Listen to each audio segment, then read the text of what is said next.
Hi, this is Roger. Thanks for dropping by. I'm going to make a start on this. I'll admit I don't know what I'm doing, but I've watched some videos. It's like I've always said, if you're never quite sure of something, there'll be a YouTube video telling you how to do it. Well, in this case, I found some videos by some, what I would class as experts, showing the procedure. So what are we up to then? We've got a bag of perlite. We've got 2 tubs of perlite. I'm not sure how much is in, but I want to use it up basically. We've got a tray like I normally have, and we have that. These need repotting, and unfortunately there's a fair few of them I think need splitting because they filled the pots. They might have to just go back in the same pot and just get a tidy up and be effectively repotted, because I'm not going to have room for an awful lot of these all over the place. And quite honestly, they're all so similar, I don't see enough difference to have lots of different types. We shall see. And this is out of my bale of peat in the carport. My mouse won't work. This is peat. Now you can't get this. Effectively in the UK, peat has been banned. You can only get it for specialist purposes. So for growers who say that their business would fail if they didn't have peat, they're still allowed to have it. I'm not quite sure where they get it from, but it's not allowed to be sold.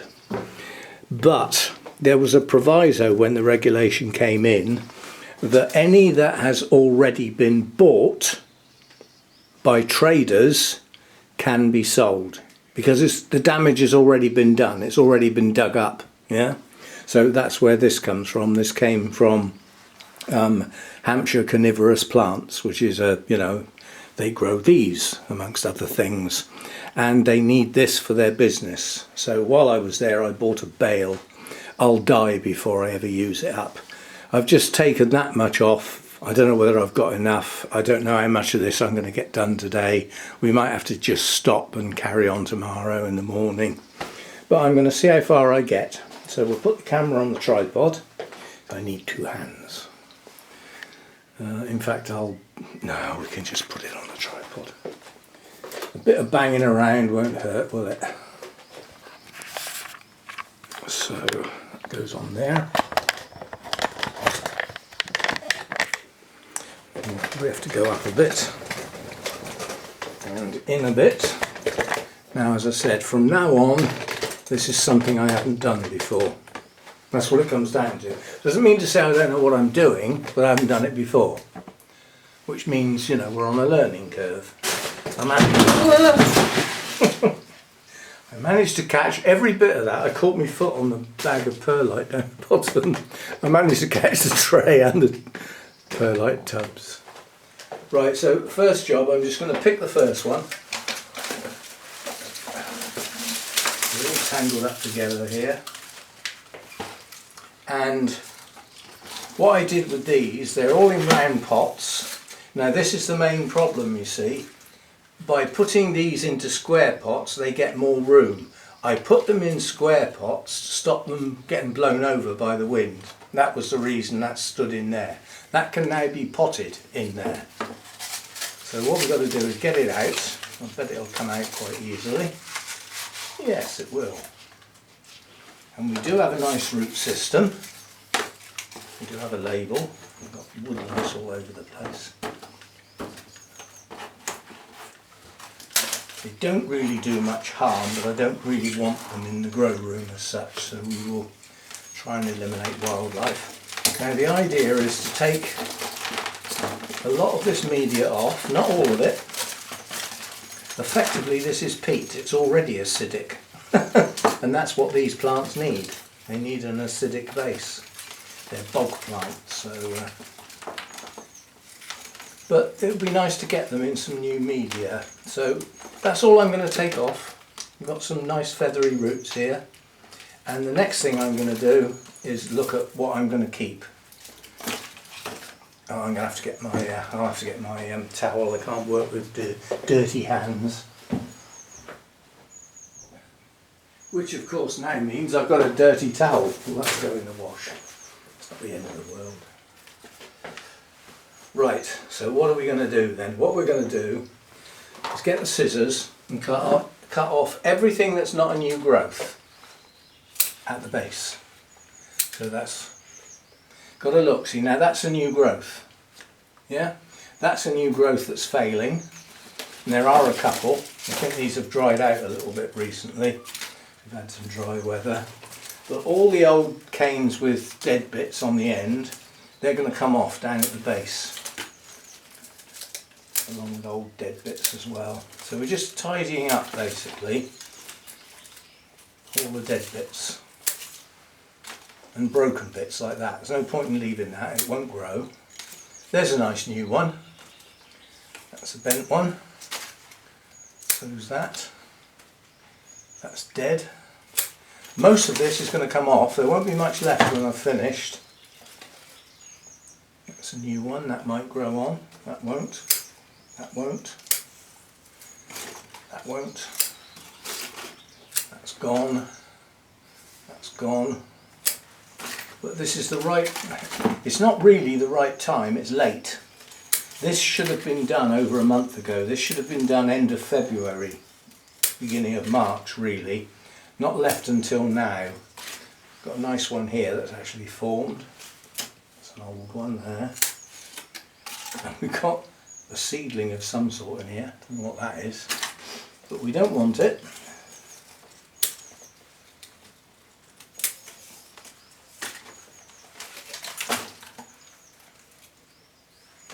So everything that's got a dead end to it is coming off, leaving the shoots that can grow on and the new ones at the base, the ones that I've got to go careful not to disturb or damage, which doesn't leave a lot, as you can see. But there are some lovely new growths pushing out at the base here. And they'll push on nicely and they'll now have space to grow. Just get rid of all this dead stuff. Right, how are we doing? Not doing bad at all, yeah. See, this is what we're looking at, is crowns like that with lots of new growths, yeah, including some that have already started. So I think that will do. Just gonna have a look round. A lot of these old dead stalks, they just pull off. Now I didn't know that because I hadn't done this before. But it leaves the crowns, these bits. There's a flower bud coming up there. See that? Yeah. Another crown here. Now each one of those crowns could be split off and become a separate plant. And it would grow on to the same sort of size as this was. Wildlife jumping out of here all over the place. I don't mind it in the plants outside, but I'm not too keen on it escaping into the grow room on the grounds I don't know what it could do. So I'm just tidying up the base to leave room for these new growths. I'm now happy with that. Now see the difference. So we've got some pitchers already formed, yeah, that means it can start feeding itself, yeah, these can catch flies and start passing food down into the plant, and we've got plenty of room for the plant to expand. So we've got 1, 2, 3, 4, 5 crowns there. That could be 5 individual plants. And if I was in the market and had a market and had customers, that would be 4 plants to sell on. You know, even if they were only a £5 each, it's 20 quid, isn't it? But I haven't got the ability to go round selling these, so I could do it on eBay, I suppose. Then you've got to sort the postage out and wrapping and packing, and no. Not for a couple of quid. It's not worth it. So there we go, tidied, old bits removed, leaving space for new bits to grow, and some nice crowns exposed. Right, so now what have we got to do? We pop that back in there just to hold it in place.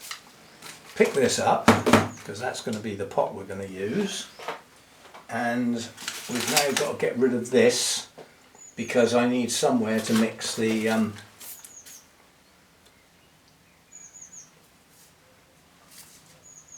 see, these get strange names. This came from Hampshire carnivorous plants. The CV, I believe, stands for cultivar, which is the way they get named. So they get a catalogue number, Sarracenia obviously, and then obviously a hybrid that was given the name Bella. So that's what we're looking. That's what the label means, I think. I don't know. I'm just guessing. See, if it was an orchid, we'd call it a hybrid, not a cultivar. Technically, it's the same thing, isn't it?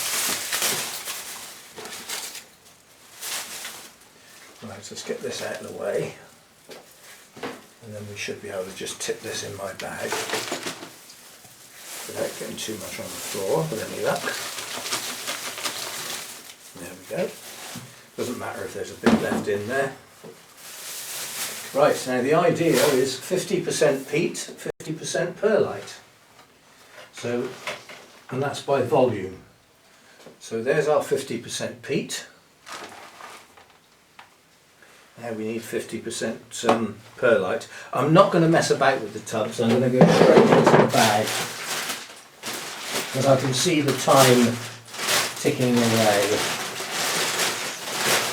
So we will just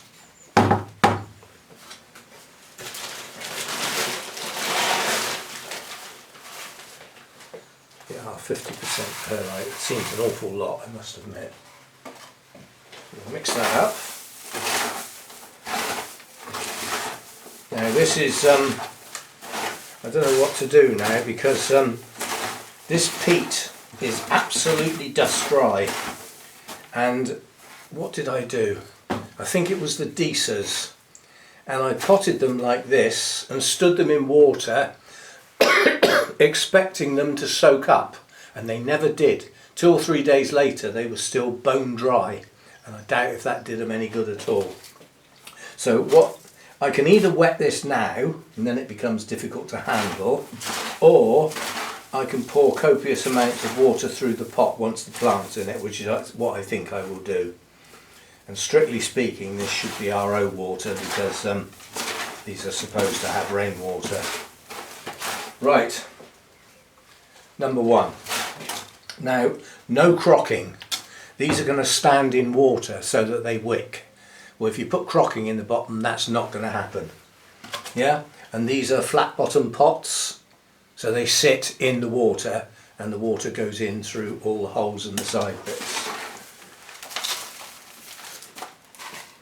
Right, now how much of this do I need to get this little plant sat nicely? It's about there. Right, so we should be able to just chuck this down the sides now.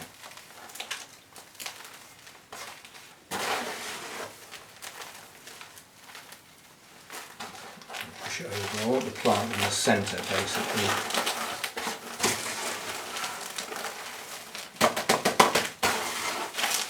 So another good thing about it being dry, I will be able to tap it in round the gaps, so that it does fill up all the gaps. Now obviously, if I'm going to do all of these, then rather than measuring, you know, 1 tub full, 1 lot of peat and 1 lot of perlite, I could mix up quite a lot of this all at once. But I don't know how many of these I'm going to do. I'm certainly not going to film all of them. There'd be no point, it's repetition. Now these crowns should not be buried under any circumstances. They should sit proud. So we've got to go careful positioning and the height of the media. And I think that is about right. Yeah, I'm happy with that. Now the thing I don't know what's going to happen is, if I get that out of the way, we'll try it. I want to get as much on film with one as possible as I work out what on earth I'm doing here. And then we get my water dish. I'll be back, I need some water.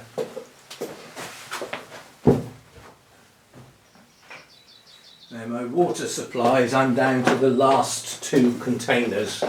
So the RO unit, I was going to do it today, but I actually did some work in the garden instead.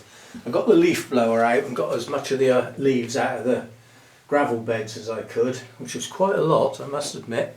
And then went round with the hoe and got rid of a lot of the weeds. And they've been baking in the sun, so they're dead.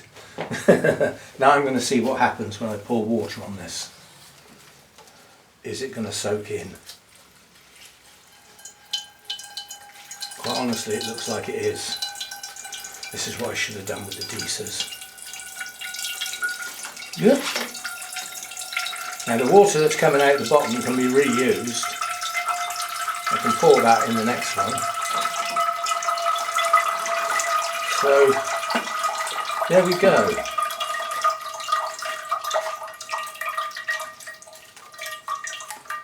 So that's some of the where the water went in, it's floated up a bit and got on one of the crowns. I'm just washing it off. Now don't forget, these get rained on, they're outside, and they will be sat in water. But I think, given how heavy that now is compared with what it was, it's obviously holding a fair bit of water. And once the peat is damp, once it's started to hydrate, it will wick up from the base. What it doesn't wick up from the base very well is when it's bone dry, dust dry in fact, like it was. So that's one done, and we will keep the label. It doesn't matter much to me what it's called, I must admit, but I think that's a reasonable process. What we've just done is to get it out of a round pot, put it in a square pot, which gives it the extra corners to grow into, which it didn't have before, and get rid of all the rubbish, get rid of all the old bits, and give plenty of space for the new bits to grow. Now, something else I've learned about these, the fact that they like full sun, which is a bit of a surprise, but they do, they thrive on full sun. And if you want compact growth with nice colourful pictures with plenty of patterning, then the sun needs to get down to the base of the plant. Yeah? So the sun needs to penetrate down to the base. That's quite important apparently. Anyway, that should grow on into quite a big plant this year with that number of crowns. There's quite a few new growths pushing on, or starting. See if I can get this over here without dripping on all the electrics down here. If you have a look, yeah, that's what a crown looks like. You can see all the start of the new growths and everything, plus the ones we've already got. Right, now I need somewhere to put that. I was just going to go there, it'll have to drip on the floor. Right, so that water I will reuse over and over. It doesn't matter that it's a bit dusty, it's the dust that is okay. And what I will do is, because I've got usable media here, but I need this tray to move on to the next one, we need somewhere to put that. So I need a bag or something, don't I, or something to put it in. There's not a lot of it. I suppose a flower pot would do it, wouldn't it? As long as it doesn't all fall out the bottom. And then we can just do this one pot at a time and move on. Let me just get that. Let's get a pot. I suspect a lot of it will fall out the bottom anyway. There's holes in the bottom, obviously. If we have two, thinking out loud, if I have two and put one inside the other and twist it so that the holes don't line up like that, then not so much will fall out. That are my theory, what I have. I'm going to put that in there. That will go for the next one. We get like a little conveyor belt going here. Right, click on the next one. Again, in a round pot, take it out, put the pot to one side because that is, where's my rubbish going? In there, isn't it? So that's the pot we'll use, that one. And then we keep our label to one side. Get this out of the pot. Oh, they lift out really easily. I'll end up with a lot of round pots that I don't want.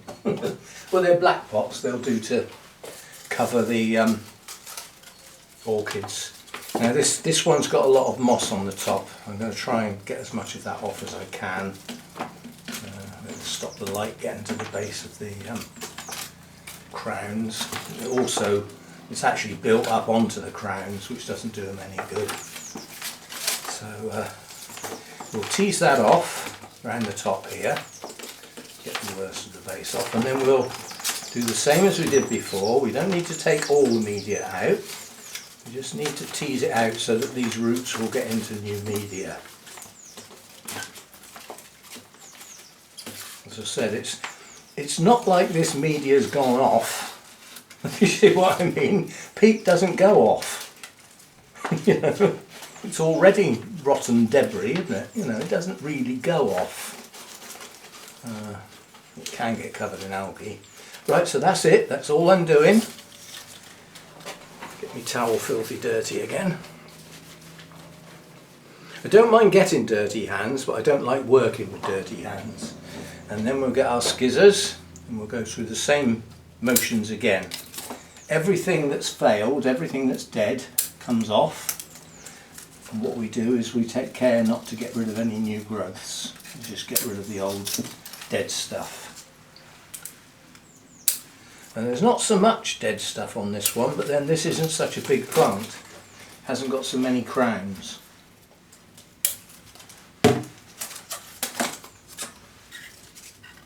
But we do have some nice new growths.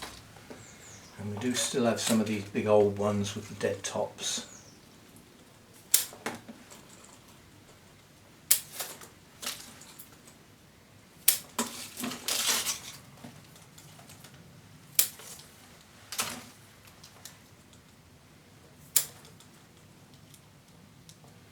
And all I can say is I hope I'm doing okay, because as I said, I haven't done it before.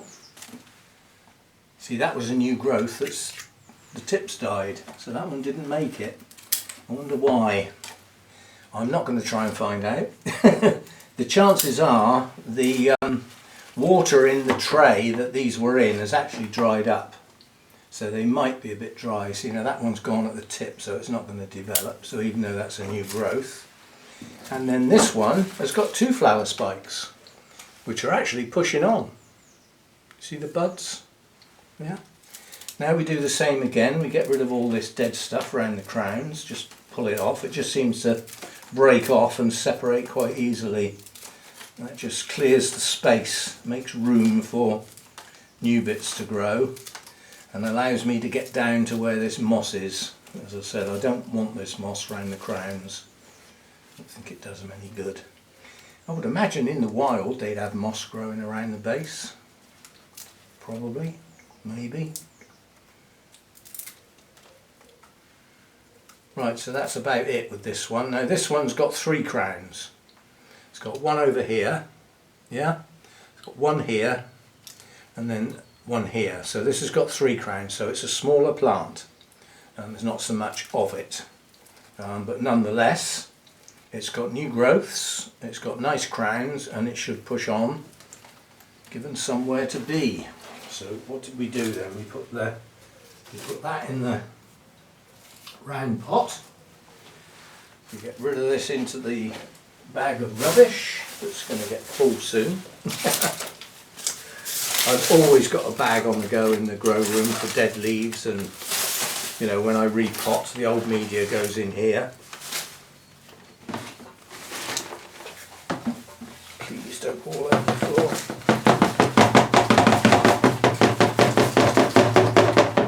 Thank you. So that's another one done. Now we get our half a pot of peat. of that on the floor.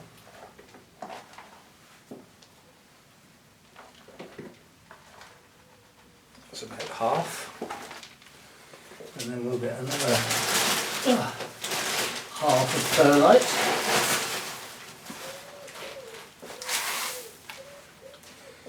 And then we'll mix that up.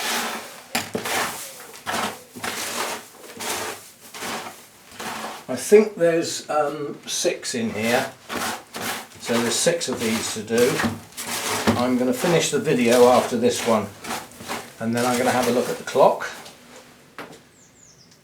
4 o'clock. I might do another 1 or 2, and then I will resume in the morning, but not with the camera. As I said, once you've seen the routine, a routine that was invented now.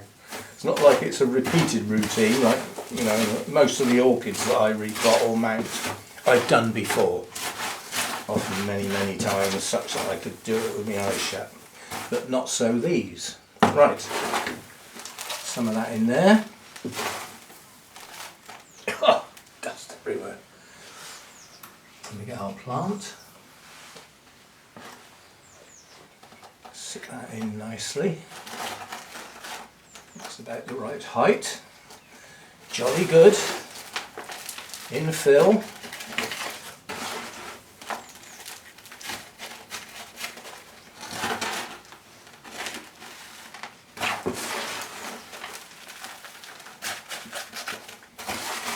I see no reason why these shouldn't grow on nicely. No reason at all. They've got the media that's been recommended. Say Hampshire carnivorous plants, they've got so many Chelsea gold medals for their displays that they've actually got a room dedicated to the trophies. They're that good. The guy who runs it's a really nice guy as well. If you go there on one of their open days, he's chatty. You can get every bit of information you want. You just ask. If he isn't talking to you, then his lovely wife will be. They're both very knowledgeable people, and you've got a wealth of material to look at and to buy if you go there on an open day. And you know, I will go there again this year at some point.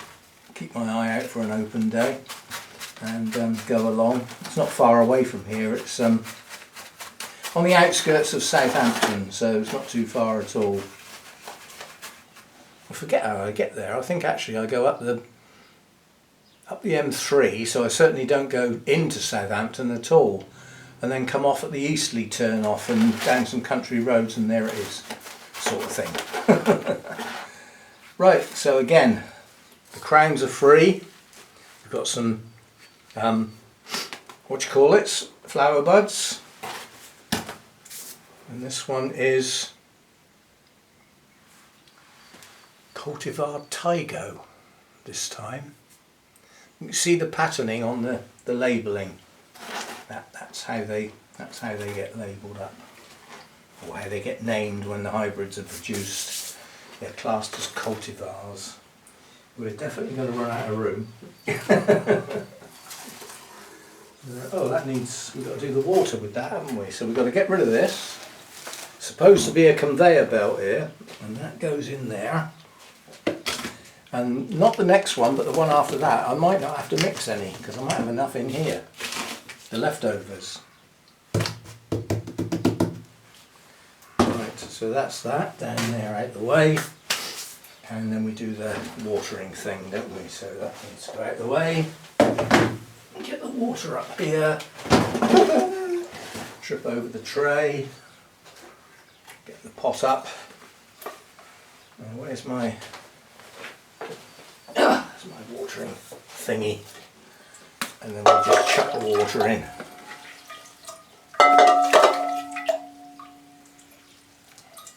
Don't know what that is, but I don't want it in here.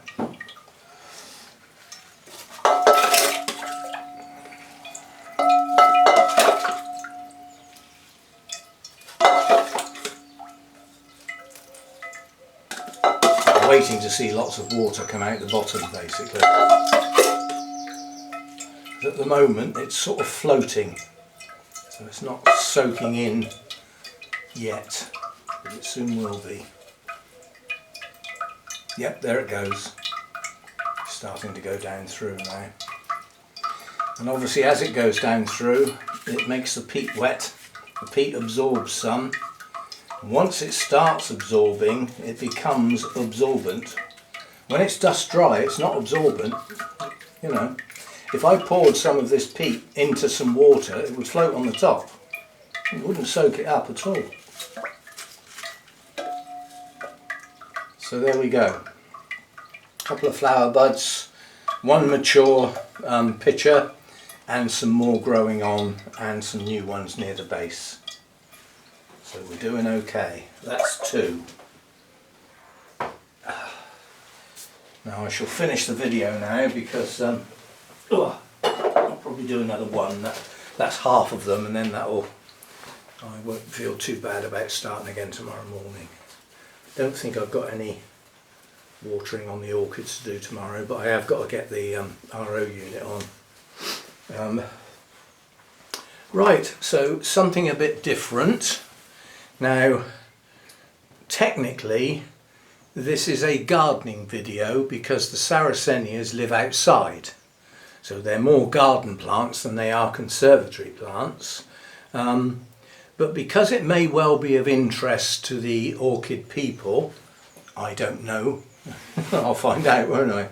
I think I'm going to post it on both channels. So if you watch it on one, obviously you don't need to go to the other one and watch it because it'll be the same video. But I know some people, not a huge number, but there are those that watch the gardening channel that don't watch the orchid channel. They're more interested in the outside stuff. And then there are those that watch the orchid channel that are not interested in the garden stuff. And then there are a smaller number that like both. So I will post it on both. And that'll be tomorrow, it won't be today. I've got to process it and everything first. So there we go, repotting Sarracenias to hopefully grow on nicely into nice strong plants with some flowers and plenty of pitchers, catching all the manky flies in the garden. Which they do very well. See, now last year it was noted that the insect population was so high because of the hot dry weather we had, flies were really large numbers and everything, that Sarracenias choked. They took in so many flies into the pitchers they couldn't digest them, and they actually rotted the pitcher. So it actually didn't do them much good last year. It's better if they struggle to find stuff rather than be swamped with it. Anyway, something a bit different. Hope you've enjoyed that, and I'll see you next time. Thanks for dropping by.